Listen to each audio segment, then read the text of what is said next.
এখানে মুড়ি খাসা চালটা ভিজিয়ে আর এইভাবে ভেঙে নিয়েছি হাতে। চালটা ভেঙে দিয়ে আর এখানে এই যে দুধটা জাল করতে দিয়েছি, দুধটা জাল হচ্ছে। তারপরে এখানে শুকনো খেজুরা গুড়, এটা এখানে ভেঙে নিয়েছি, এটা চুয়া গুড়। আর এখানে মিষ্টির দোকান থেকে কলাকান মিষ্টি 2 পিস। আজকে এটা দিয়ে আমি একটা পায়েস বানাবো। এই যে চালটা এবার দিয়ে দেবো, জাল হয়ে গেছে দুধটা, আমি পুরো চালটা এখানে দিয়ে দেবো। এই যে দিয়ে দিলাম।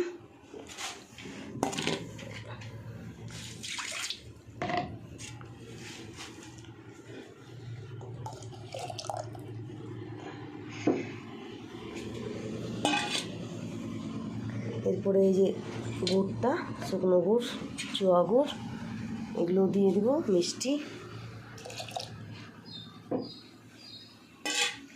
এবার একটু নেড়ে দিব।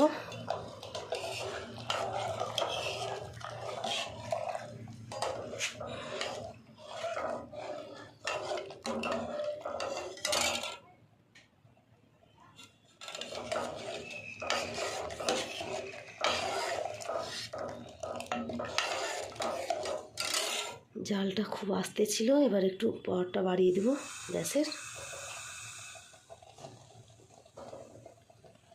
গ্যাসের পাওয়ারটা আমি বাড়িয়ে দিয়েছি। এইভাবে পায়েস রান্না করে দেখবেন, খুব ভালো লাগবে খেতে।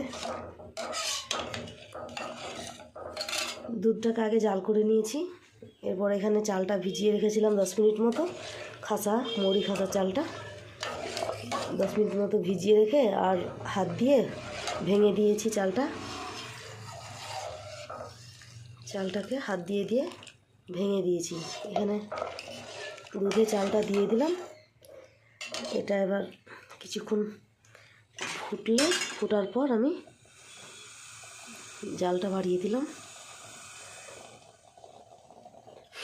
এটা 2-5 মিনিট ফুটে গেলে আমি এখান থেকে এই যে এই চুয়া গুড়, এই গোটা গুড় আর এই যে এখানে দোকানের মিষ্টি, কলাকান মিষ্টি, এটা আমি ওর সঙ্গে অ্যাড করে দেবো।